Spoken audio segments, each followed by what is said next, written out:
Mesdames et messieurs, bonsoir. Bonsoir.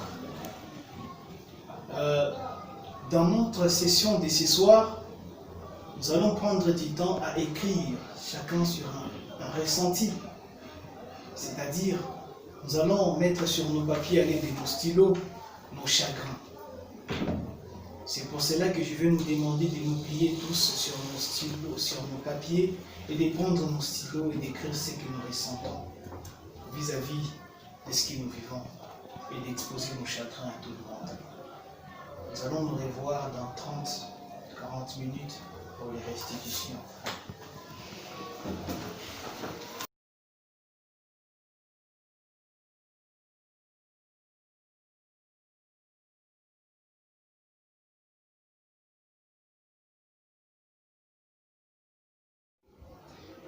Bien, alors nous sommes revenus et je veux commencer, on peut commencer par moi d'abord.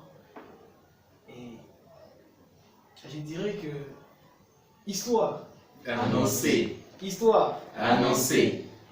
Mesdames et messieurs, ce soir, je ne voudrais pas seul vous concocter une histoire concoctée, mais je voudrais qu'ensemble nous puissions réfléchir, s'enfléchir sur une pensée, afin de passer des moments pour penser à comment penser nous plaît par des vers diablement insensés, sincères et censés nous plaire sans cesser, pour autant d'avoir nos âmes froissées, nos esprits angoissés ouvertement.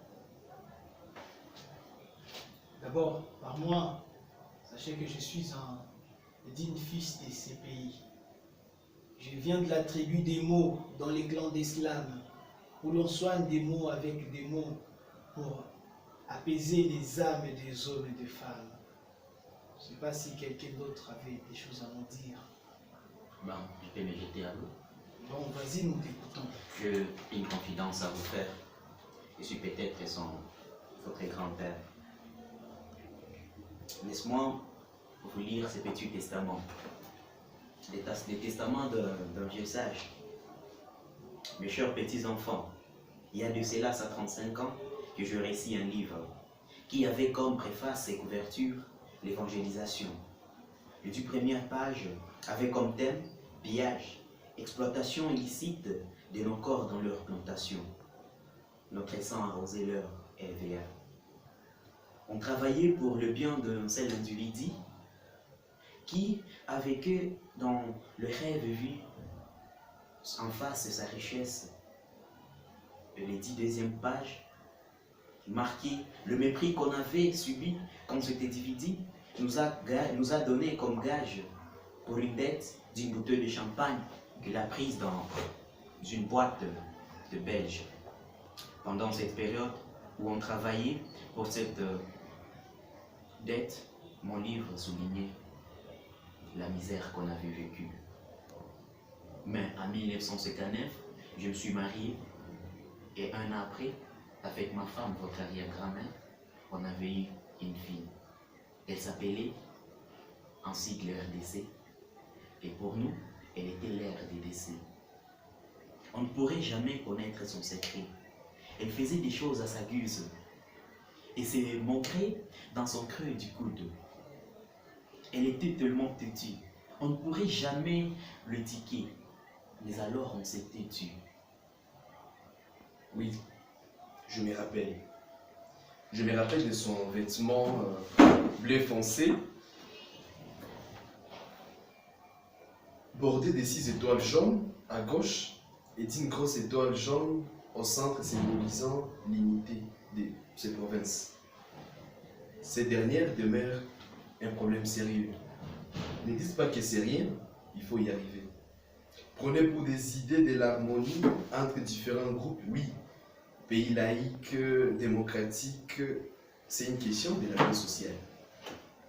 Le travail jadis considéré comme une punition, aujourd'hui une solution. Les crêts sont progrès. C'est sûr que même les pays les plus insulaires ont besoin d'autres pour certains soucis. C'est pourquoi j'essaie un peu de comprendre pour le cas de ces virus importés, des médicaments et des solutions importées. 60 ans de l'indépendance et de la liberté. Est-ce qu'il nous libère?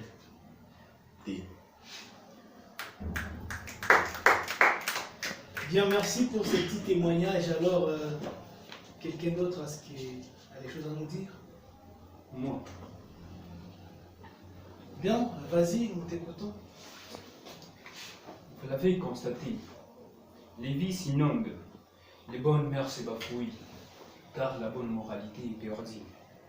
La législation s'impose à une catégorie de gens. Les affectés tellement sont effectifs, mais toujours sont leurs agents et s'imposent par la législation. À ce jour, les afflictions vécues divisent la nation. Les massés fêtent, mais nous on perd de la souffrance l'entaille, voire nous transformer en sacro-saint.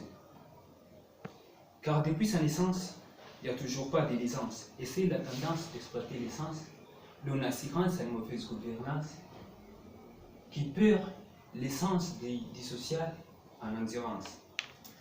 Partant du temps, longtemps nous sommes dans l'impossibilité, dans la pauvreté, car par ces espoirs démagogiques, ne cessent de nous faire vivoter.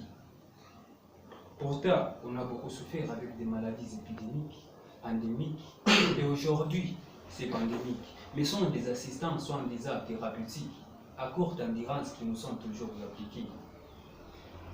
Et depuis ma naissance, mon papa me dit, bienvenue mon fils, mais ici nous nous nourrissons de l'endurance et la persévérance. Mais sachant que la persévérance est diabolique, je préfère maintenant déclarer son indépendance, théorique, pas théorique, mais pratique et dans son vrai sens. Pour gagner notre liberté, nous devons nous battre, et la seule arme que nous avons, c'est la loi. 60 ans de l'indépendance, 60 ans de liberté. Mais est-ce qu'il nous libère?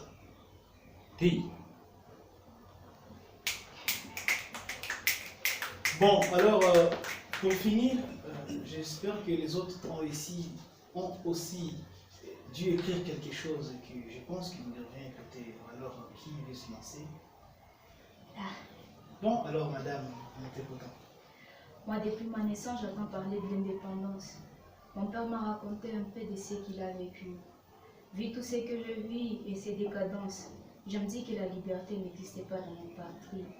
La nouvelle république, c'était pas vraiment mal. Ils étaient tout juste heureux d'une liberté temporaire. Mais un coup d'État va tout remonter le moral. Les temps est révolu. C'est le temps des dictateurs. La deuxième république, c'est une dictature. Comme on dit, trop c'est trop, on ne peut pas tout porter. Trop de règles à suivre nous poussent à souffrir. Là, une rébellion est nécessaire, on ne peut pas tout supporter. La troisième république s'annonçait plutôt bien. Mais une bonne chose ne peut pas durer. Un assassinat bien préparé advient. Un fils succéda son père avec un nouveau mandat posé. C'est là que moi je suis né, on m'a tout raconté. Chaque année on me parle d'une indépendance passée. Mais vu la situation de ces pays, moi je ne vois rien. Et si on parle de la liberté, ça date de trop loin. Je sais que vous allez vous dire que j'en prends toujours de problèmes. Vu pas mal des choses, ce sont les mauvaises qui ont pris l'emblème. On nous parle des 60 ans d'indépendance, des 60 ans de liberté. Mais où est-ce qu'on nous libère? Donc oui, c'est sûr que nous ne l'oublierons jamais que c'est par la lutte qu'elle a été conquise. Depuis des 100 ans, ce pays, c'est une enfant privant des seins de sa mère à une semaine de naissance. C'est une famille où le père est militaire, dont après les hostiles désespèrent de les revoir, Justine Silfoy. C'est une personne innocente emprisonnée qui plaire et réclame sa liberté, car il est privé de sa gloire et trahi par ses frères qui ne font que l'exploiter. Des tracasseries, des tueries, des violences qui ne font qu'enrichir les uns au détriment des autres. Mais laissez-moi vous révéler qu'il est temps de se réveiller, de s'unir pour bâtir notre cher et beau pays, loin de la haine, près de l'amour, loin de la division, proche de l'union. Il est temps de se réveiller, nos langues différentes n'est pas l'ère de la division. Congo Yaléo n'est plus celui de la haine, ni des tribalismes. Plutôt c'est un Congo amour uni fort et prospère. Congo eza mboka nanga. Bendera ekoyaka te, toujours l'écolo. Yokandeko. On nous dit des 60 ans d'indépendance et 60 ans de liberté. Est-ce qu'on nous libère? Alors, on comprendra que par la suite, on nous a tous dit 60 ans d'indépendance, 60 ans de liberté. Mais est-ce qu'on nous libère? Merci à tous.